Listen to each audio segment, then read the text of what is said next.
Good morning friends. बर्तमान 9:30 बजिगला। देखु वर्षा आमर बाड़ी बेहाल हो जाइए। कंटिन्यू 15 दिन है वर्षा है तथा मेघ छानु एवं जस्ट वर्षा छाड़ा टिके टिके खरा पाग देखला।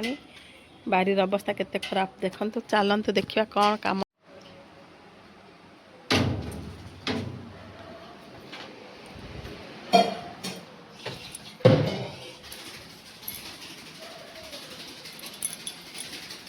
बहुत आमिष चिंगुड़ी घंट रोषे कर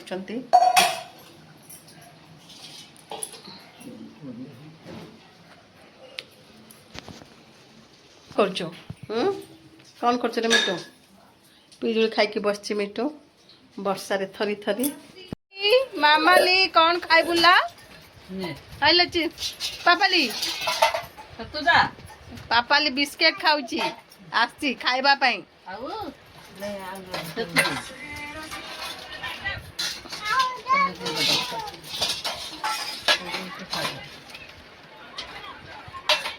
सब जगह बुड़ेलानी ना ना गोटे गोटे बुड़े से सेमती बुड़े खाइब से जानी पापा से चंडी आइला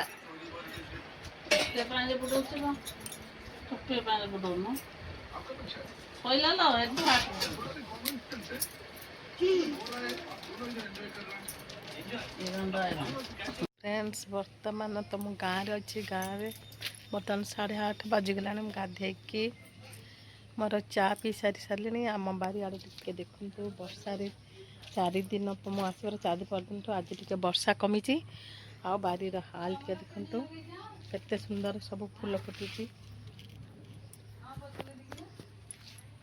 गछ मान पूरा ग्रीन ग्रीन हो अच्छी।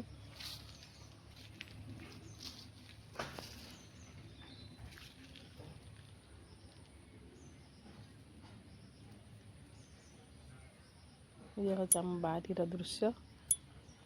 वर्षा को केते पिजुली होती गचरे किंतु मांकड़ माने किछि रखुना। प्रबल मांकड़ खाई खाई सरे देले।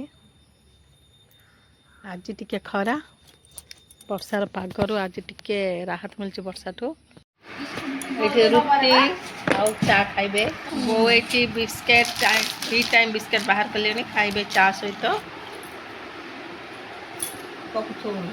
चा बिस्केट खाइबा स्टार्ट कर देले। वो रुटी चा खाइबा आरंभ कले मॉर्निंग ब्रेकफास्ट। बाबा से छतुआ खाऊ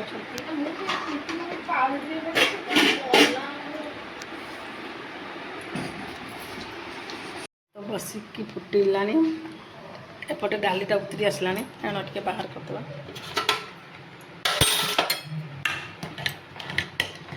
डाली बसई देले।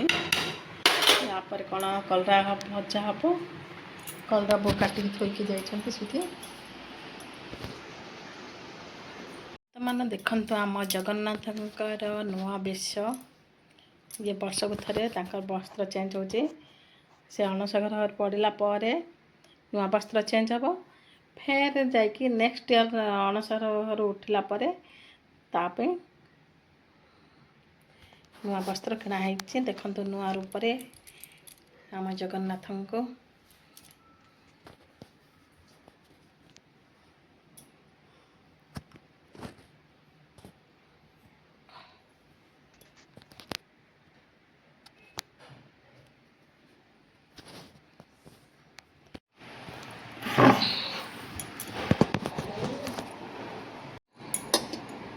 एबे आमर आज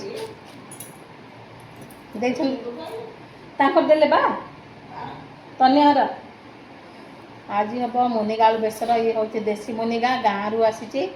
तनिहर बोर बापघर गाँव आसी मुनिगा मस्त अच्छी मुनिगा बेसर करी काटिदेवी। देसी मुनिगा टे अलग फ्लेवर माँ बुढ़ा हो जाए।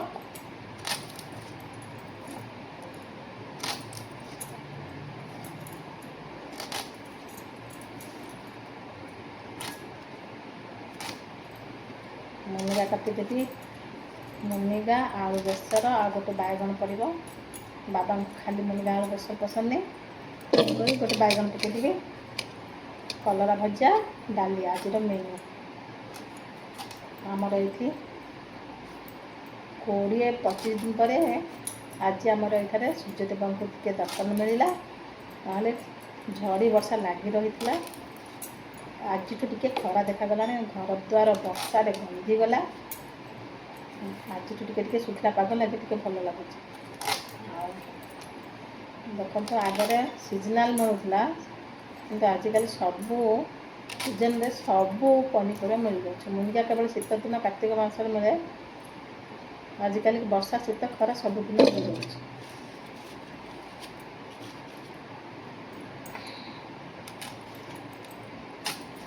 ଭଲ ମୁନିଗା ହେଇଛି, ବାସ୍ନା ରହିବ ଦେଶୀ ମୁନିଗା ଯାକ। ମୋତେ ଦେଶୀ ମୁନିଗା ବେଶୀ ପସନ୍ଦ। ଆଉ ଯେଉଁ ହାଇବ୍ରିଡ଼ ମୁନିଗା ମିଳୁଛି ସେଟା ଖାଲି ସଫ୍ଟ ଥିବ, ଲାଳୁଆ ଲାଗିବ। କିନ୍ତୁ ଯେକୌଣସି ଭେଜିଟେବୁଲ୍ ଦେଶୀ ହିଁ ଟେଷ୍ଟ ରହିଥାଏ। ମୁନିଗା କାଟି ସାରିଲା ପରେ ସୋରିଷ ବାଟିବି, ତାପରେ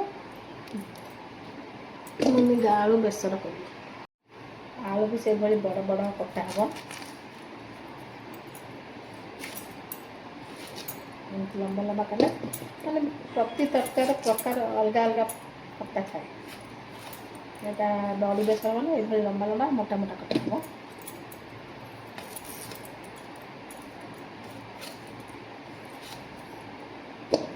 ତାଙ୍କ ଘରୁ ଟିକେ ଦେବି ତ ସେଥିପାଇଁ ଟିକେ ଅଧିକ ଆଳୁ ମୁନିଗା ପକାଇ ଦେଉଛି। ସେ ମାଗିଛନ୍ତି ସେ ଭାଉଜ ମୁନିଗା ଆଳୁ ତରକାରୀ କରିକି ଟିକେ ଦେବା ପାଇଁ। ଆମ୍ବୁଲ ପକାଇକି ଟିକେ ଖଟା କରିକି ମସ୍ତ କରିବି। ବର୍ଷା ପାଗକୁ ଟିକେ ଖଟା ରାଗ ଲୁଣି କଲେ ମସ୍ତ ଲାଗିବ।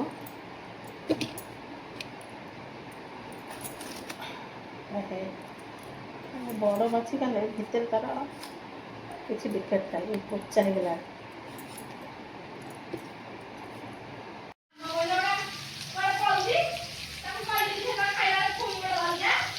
ବର୍ତ୍ତମାନ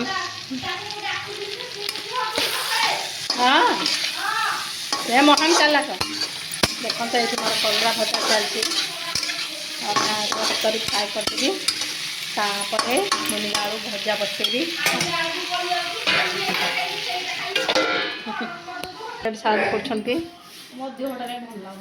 କ'ଣ ଜ୍ୱର ମେଡ଼ିସିନ ଆଗରୁ ଷ୍ଟାର୍ଟିଂରୁ ଖାଇଦିଅ, ତମକୁ ଦେଖିବାକୁ ଆସିବେ ଖାଇଦିଅ। ତାପରେ ମୁନିଗା ଆଳୁ ବାଇଗଣ ସୋରିଷ ବଟା ଦିଆ ତରକାରୀ ବସେଇଦେଲି। ଇଏ ସିଝିଗଲେ ଫୁଟିଗଲେ ହେଇଯିବ। ଏବେ ଜଷ୍ଟ ବସେଇଲି। ଦେଖନ୍ତୁ ମୁନିଗା ଆଳୁର ଟେକ୍ସଚର ମାନେ ଟେଷ୍ଟ, ଏଇଟା ହେଉଛି ମୋ ଫେଭରେଟ୍ ଆଇଟମ୍। ଆଜି ବନେଇଛି ମୁନିଗା ଆଳୁ ବାଇଗଣ। ବଡ଼ି ପକେଇଲେ ଟେଷ୍ଟ ଲାଗିଥାନ୍ତା, କିନ୍ତୁ ବଡ଼ି ନାହିଁ, ମୁଁ ବଡ଼ି ପକେଇନି। ଆଜି କ'ଣ ଅଛି ଖାଇବାରେ? କ'ଣ ଅଛି ଆଜି ଖାଇବାରେ? ଡାଲି ନଉନ,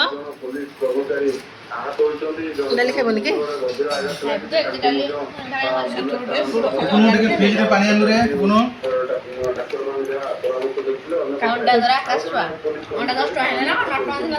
ଆଳୁ ବାଇଗଣ ମୁନିଗା ବେସର, ଆମ୍ବ, ଡାଲି, କଲରା ଭଜା।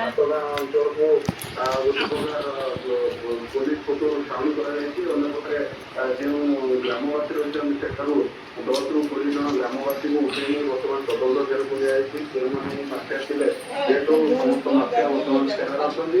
ଅନ୍ୟପଟେ ପୋଲିସ ପକ୍ଷରୁ ମଧ୍ୟ ଛାନଭିନ ଜୋରସୋରରେ ଏଇଠି କୁକୁନ ବସି ଉତ୍ପାତ ହେଉଛି। ଆଜି ତାର ଅଛି ଭାତ, ଆମ୍ବ, କାକୁଡ଼ି, ଲୁଣ, ଲଙ୍କା, ଲେମ୍ବୁ, ଡାଲି, ମୁନିଗା ଆଳୁ ବେସର। ମୋର ବି ସେ ଆଇଟମ୍। ଆମ୍ବ ଅଛି, ଲୁଣ ଲଙ୍କା, ଇଏ ମୁନିଗା ଆଳୁ ବେସର, ଇଏ ଡାଲି। କୁକୁନ ଖାଇକି କହିଲୁ କେମିତି ହେଇଛି? ଆଜି ଆମେ ପ୍ରଥମେ ପାଗ କରିବା। ପ୍ରଥମେ ଲୁଣ ଲଙ୍କା ପାଣି ପଡ଼ିଲା। ଇଏ ହେଉଛି ଆଳୁ ଚକଡ଼ା। ଆଳୁ ଚକଡ଼ା ବିଚାର ଆଳୁ ସିଝା କହିଥିଲେ ସିଝେଇଥାନ୍ତି, ଡାକଣା ମୋତେ କହିନଥିଲା, ମୁଁ ସିଝେଇନି। ଦେଖନ୍ତୁ ଏ ଲେମ୍ବୁ ବେଶୀ ଟାଣ ଅଛି, ରସ ନାହିଁ, ଶୁଖିଲା ଲେମ୍ବୁ। ତାପରେ ଚକଟା ହେଲା। ତାପରେ ହେଉଛି କଞ୍ଚା ଶୁଖିଲା ଲଙ୍କା, ତାକୁ ଭର୍ତ୍ତା ହେବ। ତାପରେ ଇଏ ହେଉଛି କଞ୍ଚା ଲଙ୍କା, ତାକୁ ଭଲରେ ଭର୍ତ୍ତା ହେଲା। ଆଉ ଟିକେ କଞ୍ଚା ଲଙ୍କା ହେଇଗଲା। ମୋ ଲଙ୍କା ନେଇଗଲୁ କି ବେ? ଦେଖନ୍ତୁ ହେଇଗଲା। କେମିତି ଲାଗୁଛି ପାଗ? ପାଣି ଚାଖିକି କହିଲୁ। टेस्टी ହେଇଛି ତାପରେ ଭାତ ଭାତ ମୋ ବେସର ହେଉଛି ଛୁଇଁ ଆଉ ଆଳୁ ବେସର ଆଉ ଏଠାରେ ଭାତ ଉଷୁନା ଭାତ କାକୁଡ଼ି ଆଉ ଆମ୍ବ ଇଏ ହେଉଛି ଡାଲି ଆଉ ହେଉଛି ପାମ୍ପଡ଼ ଆଜି ଏଇ ଖାଇବା ଆମେ ଦିନ ସାରା କରିବା ଚାଲନ୍ତୁ ଖାଇବା ଖାଉନୁ ଖାଇବୁନୁ ଦେଖନ୍ତୁ ମୁଁ ବି ଖାଇବି ମୁଁ ବି ଟିକେ ପାଗ ପାଣି କରିଦେବି ସେ ତ ତା ପାଗ ପାଣି କଲା ମୋ ପାଗ ପାଣି ମୁଁ କରି ଖାଇବି ତ ସେ ଆଳୁ ପକେଇଛି ମୁଁ ଆଳୁ ପକେଇବି ଖାଲି ଲୁଣ ଲେମ୍ବୁ ଚକଟିବି କାକୁଡ଼ି ଟିକେ ଫ୍ଲେଭର୍ ପାଇଁ ପାଣି ପକେଇଦେଲି ଲେମ୍ବୁଟା ଟିକେ ଚକୁଟିକି ରସ ବାହାର କରିଦେବା ରସ ତ ନାହିଁ ଏଇଟା କେଉଁ ଖାଉଛନ୍ତି ଜଣେ ମାଗଣା ଲେମ୍ବୁ ମାଗଣା ଲେମ୍ବୁ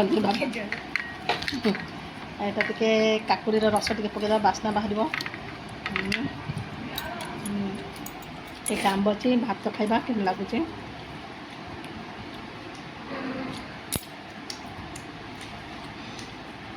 ଭଲ ଲାଗୁଛି